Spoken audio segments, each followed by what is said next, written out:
ഒരു കാട്ടാന ഒരു മനുഷ്യനെ കൊല്ലാൻ ഓടിക്കുന്ന ദൃശ്യമാണ് നിങ്ങളിപ്പോൾ കണ്ടുകൊണ്ടിരിക്കുന്നത്. ഇന്ത്യയിൽ കാട്ടാനകളെ കൊണ്ട് ഏറ്റവും കൂടുതൽ ബുദ്ധിമുട്ട് അനുഭവിക്കുന്ന സംസ്ഥാനങ്ങളിലൊന്നായ കർണാടകയിലെ ഹാസൻ ജില്ലയിലെ ഒരു പ്ലാന്റേഷനിൽ നിന്നുള്ള ദൃശ്യമാണിത്.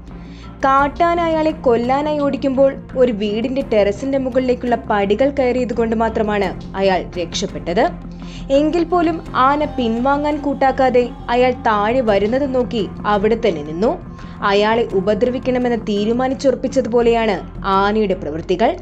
മോഴ ആനകളെ മറ്റുള്ള ആനകളിൽ നിന്നും വ്യത്യസ്തരാക്കുന്നത് അവരുടെ ആക്രമണ രീതിയാണ്. വയനാട്ടിൽ വളരെ ചെറിയ പടികൾ കയറി വീടിന്റെ മതിൽ പൊളിച്ച് അജീഷിനെ കൊലപ്പെടുത്തിയ ബേലൂർ മോഴ എന്ന ആനയുടെ ആക്രമണ രീതി ഈ വീഡിയോ കാണുമ്പോൾ നമുക്ക് ഓർമ്മ വരും. പ്രശ്നക്കാരായ നിരവധി കാട്ടാനകളെ പിടികൂടിയെങ്കിലും കർണാടകയിലെ ഹാസൻ ജില്ലയിൽ ഇപ്പോഴും കാട്ടാനകളുടെ ശല്യം അതിരൂക്ഷമാണ്.